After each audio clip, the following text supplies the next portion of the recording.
The cabin sat alone by the edge of the lake, a peaceful slice of isolation surrounded by tall pines. The air smelled of fresh pine needles and distant rain. Sunlight filtered through the trees in golden shafts, casting long shadows across the porch where Jack Matthews stood, taking in the quiet.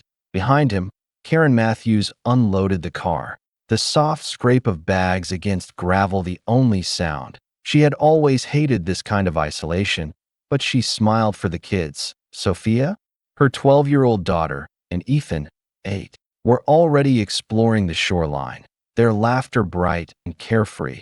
"This place is perfect," Karen said, trying to shake off the unease gnawing at her.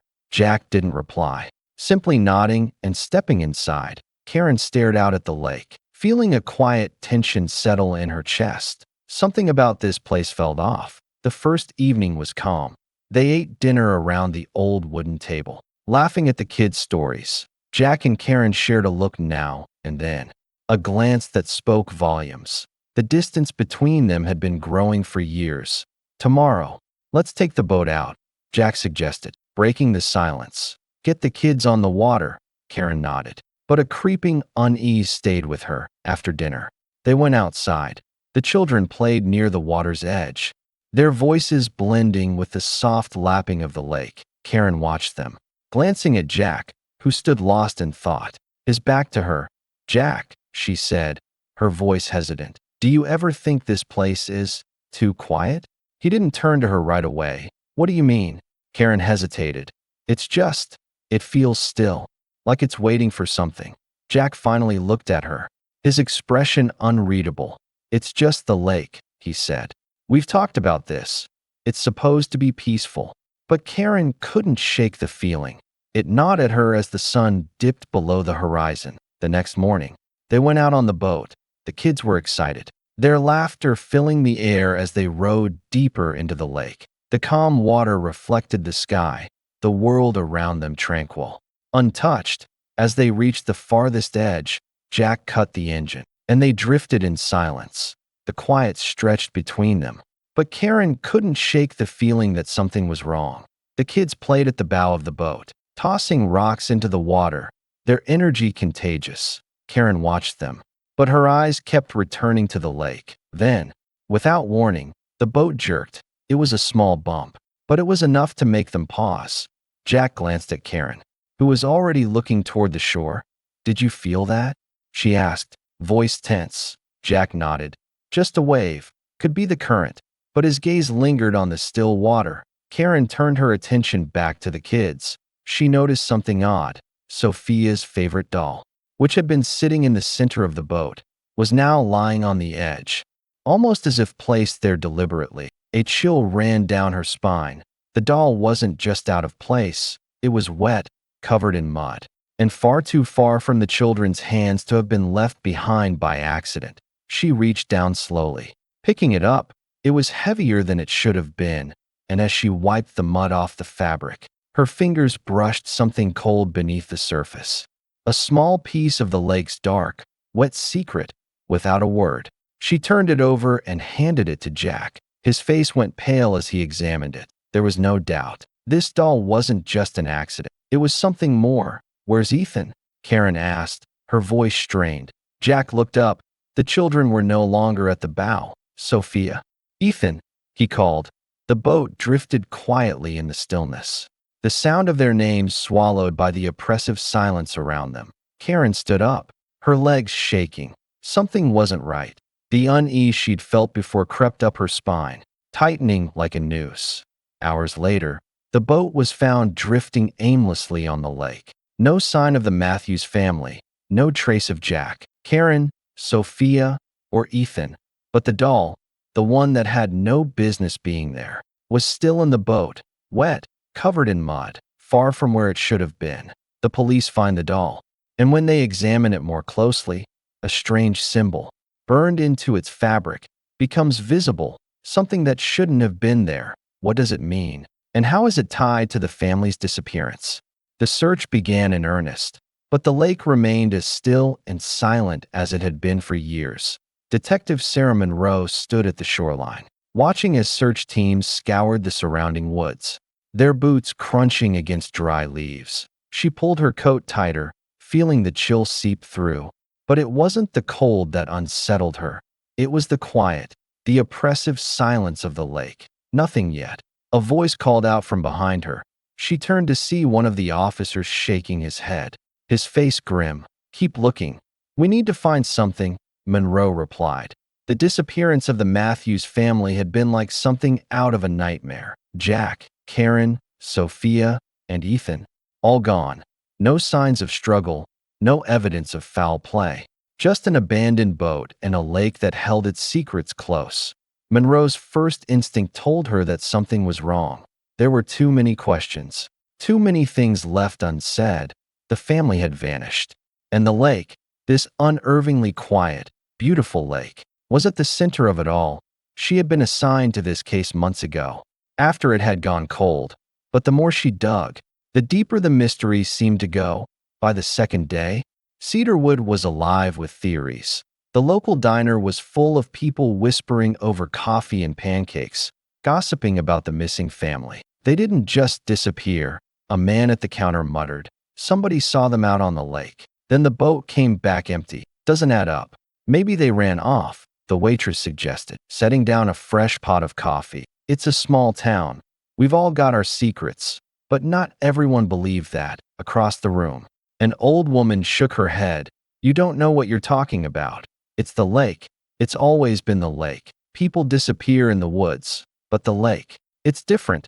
They say it has a spirit, something that pulls people in. Monroe listened to the townspeople, each theory more outlandish than the last. A cult, a tragic accident, something supernatural. She wasn't sure what to believe, but she knew one thing for certain. Theories didn't solve mysteries. Facts did. She left the diner and returned to the lake, her mind racing. She needed answers, but every step she took seemed to lead to more questions. By the end of the week, the search had expanded, but still, there was no sign of the family. The boat had been found adrift, but the only trace of the Matthews family was a doll, Sophia's favorite, discovered in the boat, wet and covered in mud. Though it had been far from the water's edge, it was a clue. But what did it mean? Why had the doll been left behind? And why was it found so far from the water? As Monroe stood at the lake's edge, lost in thought, she was interrupted by a voice. "Detective Monroe?" She turned to see Jacob Turner, a local fisherman, walking toward her. He was older than most people in town, grizzled and rugged, his clothes worn from years of labor. He stopped a few feet away, his face set in an unreadable expression. "You said you found something," Monroe said, her voice calm but probing. Turner hesitated. His eyes flickered to the lake, then back to Monroe. "I don't know if I should say anything." Monroe raised an eyebrow. "You came to me for a reason, didn't you?" Turner nodded slowly. "I've been fishing these waters for years. Something's different about the lake, about what's in it. I don't know if it's the lake itself or something beneath it, but it's not right." Monroe took a step closer. "What did you see, Mr. Turner?" He looked at her, his weathered face filled with uncertainty. "I don't know what it was, but it wasn't natural. I was out on the water, near the edge of the lake, and I saw something rising from the depths. A shape, big, too big to be anything I've ever seen before." Monroe's heart skipped a beat. What kind of shape? A shadow? A figure? It didn't look human. "I thought maybe it was a trick of the light or the current. But I know what I saw." Turner's voice was low, his hands shaking slightly.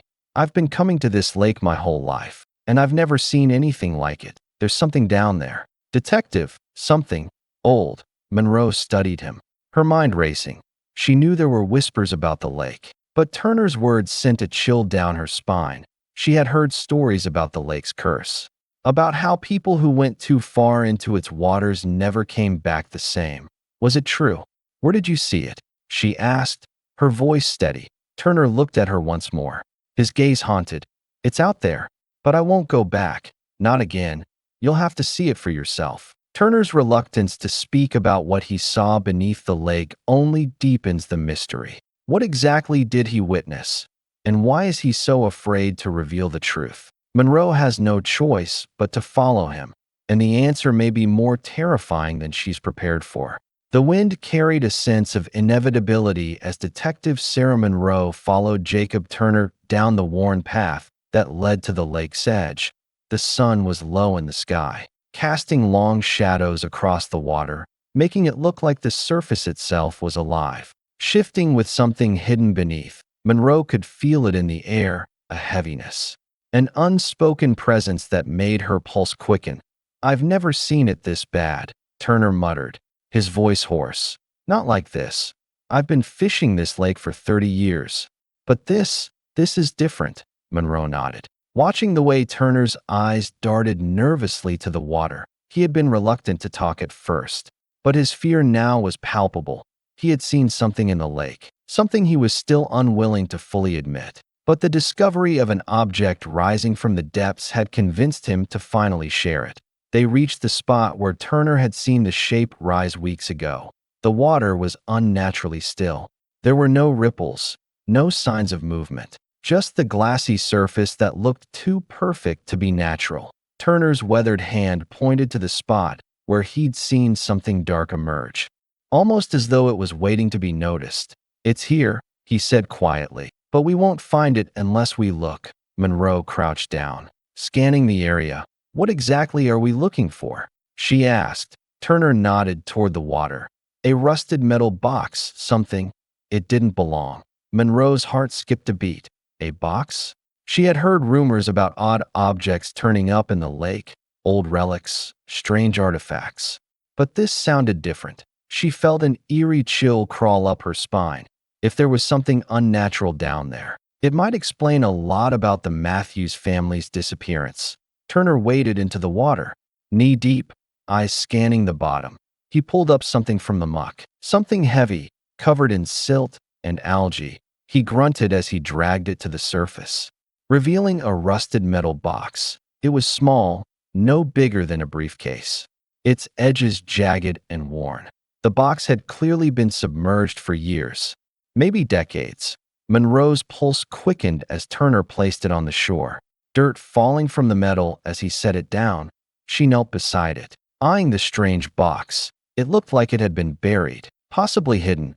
What the hell was it doing in the lake? Turner stepped back, wiping his hands on his jeans. "I don't know what it is, but it wasn't here before." Monroe ran her fingers over the edges of the box, feeling the cold, rough metal.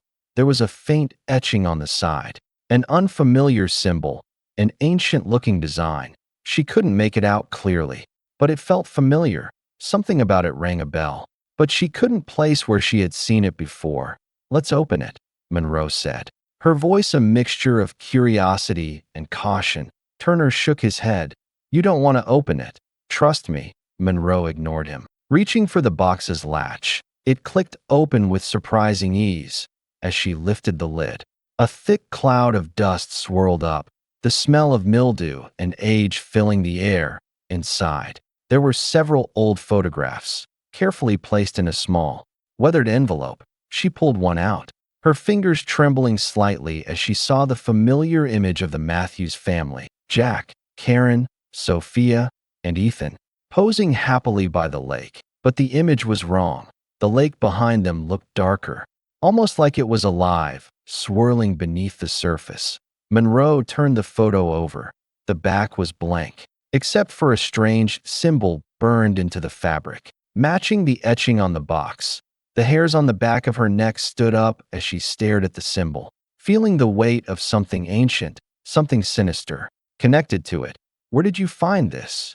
Monroe demanded, turning to Turner. He looked away. "I told you." It rose from the water. "I didn't touch it at first, but when I saw it again, I knew something's down there." Monroe's heart pounded in her chest. What could be down there? She turned back to the box, looking through the other photos.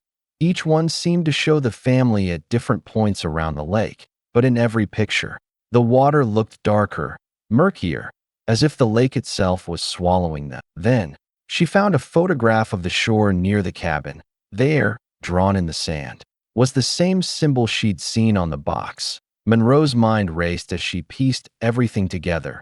The symbol, the photos, the lake. It wasn't just a place. It was something older, something that had been waiting for the right people to come to it. Monroe's breath caught as the full weight of the discovery hit her. The symbol matched a local legend about the lake's curse, a curse that had claimed other lives decades ago. What exactly was the family involved in? And what had they uncovered before their disappearance?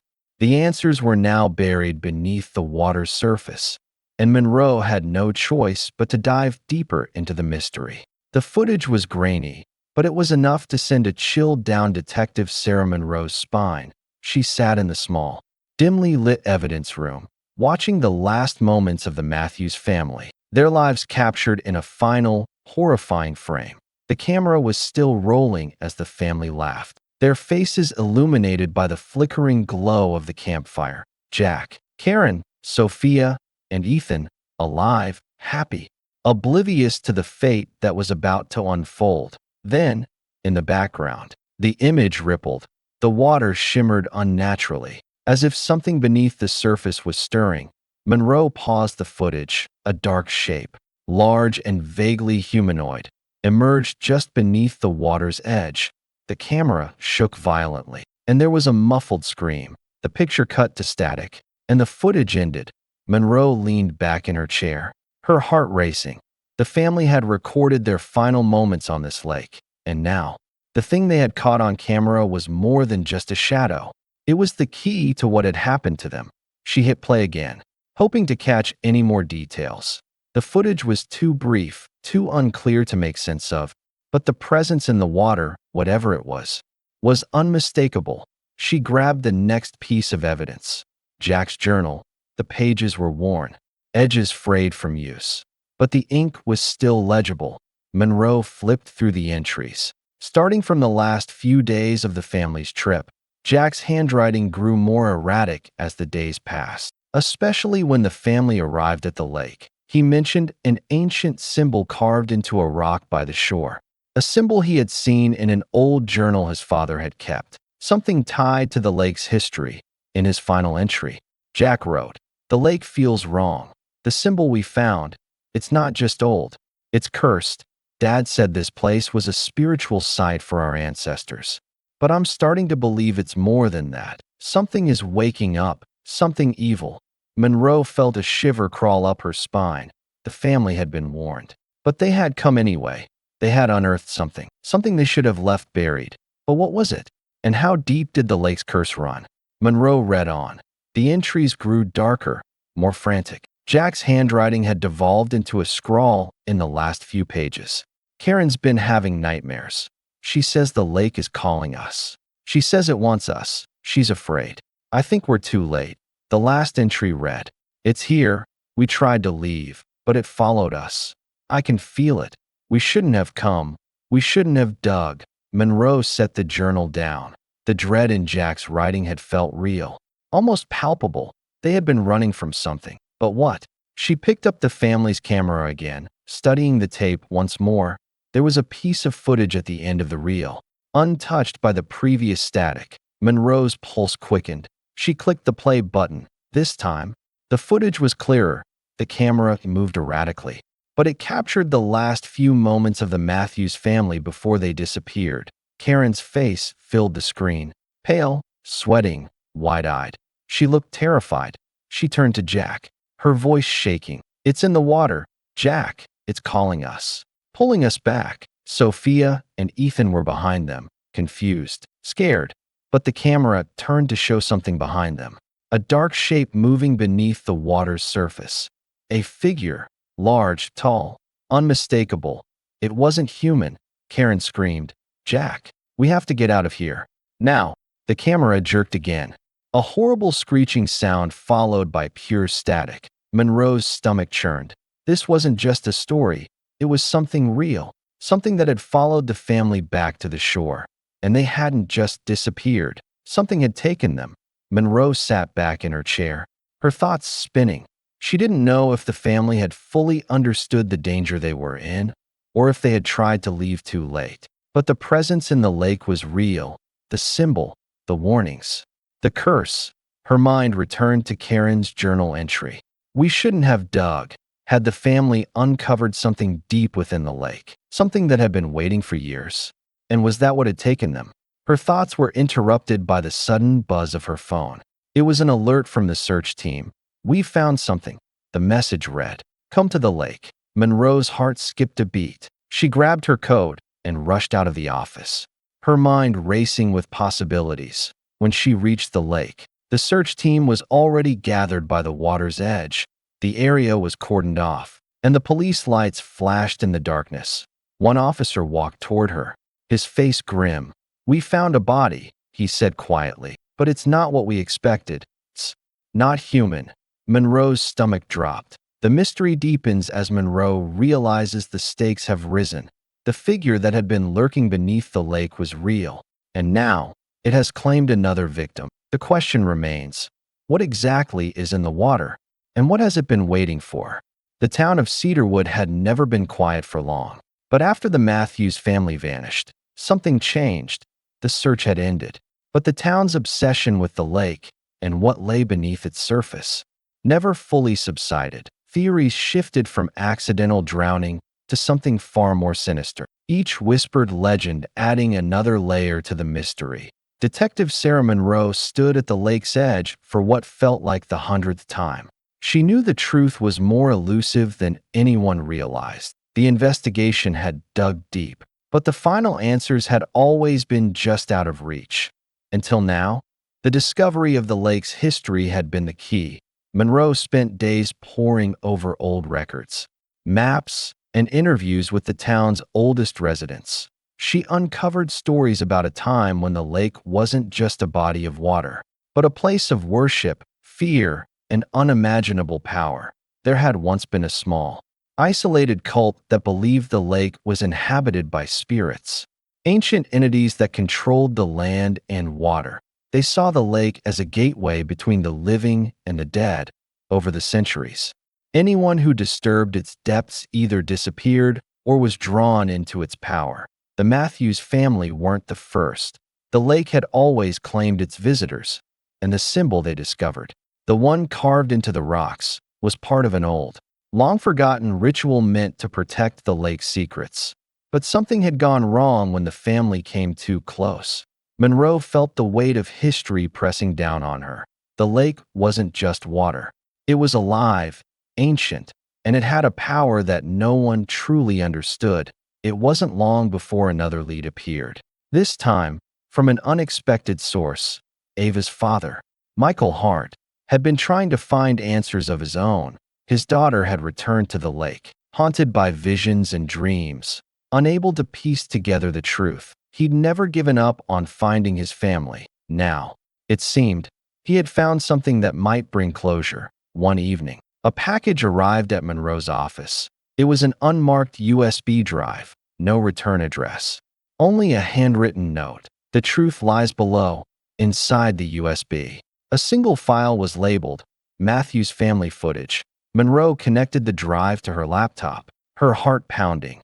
The footage flickered to life. It was dark, blurry, shot from a handheld camera.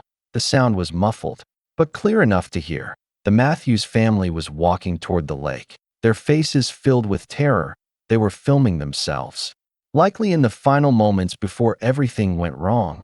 Jack Matthews, pulling the camera away from his face, whispered, "We shouldn't be here. We didn't listen. We shouldn't have gone this far." His eyes were wide with fear. Behind him, the lake shimmered, almost alive, the water rippling unnaturally. Then, a deep hum filled the air. It wasn't thunder. It wasn't a storm. It was something else. Karen Matthews appeared in the frame, her mouth moving but no sound coming out.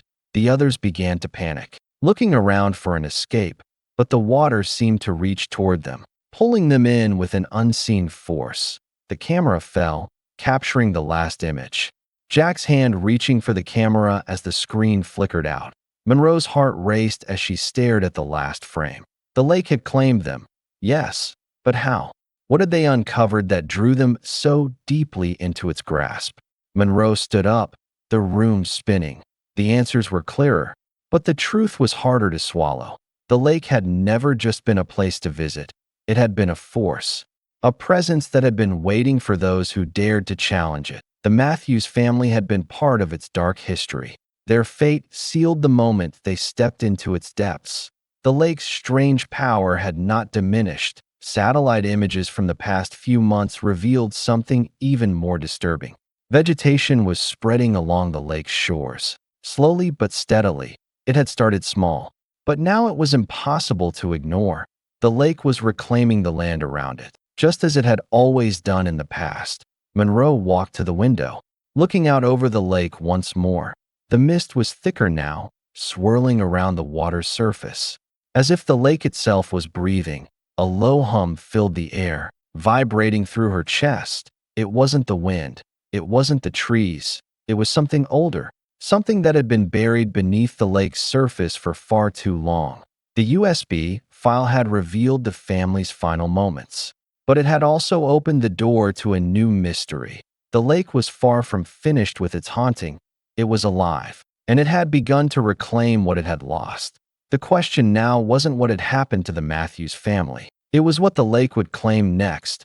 Monroe's last thought echoed in her mind. The lake had been sleeping, but now it was waking, and as she stared at the water, she felt a cold, unsettling sensation, like it was watching her back. The lake has started breathing.